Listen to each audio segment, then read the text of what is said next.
guys have had some big wins this year. Just against an opponent like that, shorthanded. Just how big was that for you guys this season? It was a good win, especially the week we had last week, guys out tonight and things like that. So it was a good team win against obviously a really good team. But I mean, we were able to execute the game plan, especially in the second half. So. Keegan, that first quarter, the Kings shot 4 for 23 from the floor, from the field. Then it's just 32, 43, and 33. What kind of got that process going after that first quarter for you guys? They're a good team. Like it takes a little bit to figure them out, especially our first time playing them this year. So I think that was an adjustment for us. We felt like we were getting good shots in the first quarter. They just weren't dropping, and then we just continued to stay with it. And eventually they started dropping. Eventually we started getting stops, things like that, and that changed the game. And Devin Carter, got into the mix of those type of things. What do you think about his play, his performance tonight?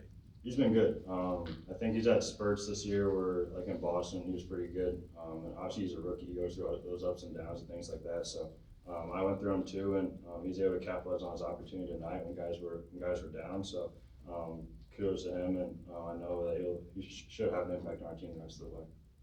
Keegan, have you had conversations with him, with Devin, about the ups and downs of a rookie season, and how do you just stick with it and eventually you'll get your shot? Yeah, I mean, I think Devin's a guy you don't really have to talk much to. He's really confident. So, but I mean, we're all saying stuff to him. We're all trying to get him to figure out what we're doing on the court. And I feel like he's picking up on the things that we're telling him really well. So that's kind of his transition. And tonight, obviously, played really well.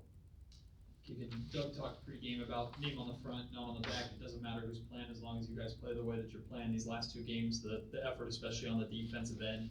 I guess where did that come from, and what was it about these last two games that you've been able to bring that out? I feel like our biggest thing that we've talked about as a team is making the other team feel us, making us the aggressor, and try and put them on their heels and things like that. And we weren't doing that last week. We did that when we were on that winning streak earlier, but I feel like we kind of came back to that. We just have to stay consistent with it because it's tough to beat us when we're like that. Keegan, I imagine Doug was pretty proud of the effort tonight. Just what was the message and what did you hear from the coaching staff back there? It was really just on to the next game. It's a quick turnaround. Obviously tonight's a good win. He acknowledged that. We all acknowledge that. But in the NBA, it's quick. Things can change like that. Like last week, we're on a 4-game losing streak, and today we beat the team with the best record in the NBA. So we have to stay locked in each game, no matter who the opponent is. 14 offensive rebounds, even without Domas. Jonas gets 5, Trey gets 3. What do you think of their efforts tonight, not only on the glass, but in general without Domas? Yeah, I mean, we're a really small team. So if we can get guys across the offensive glass, get defensive rebounds, that's our biggest thing. Without Domas, obviously JB's a big part of that, Trey's a big part of that, I'm a big part of that.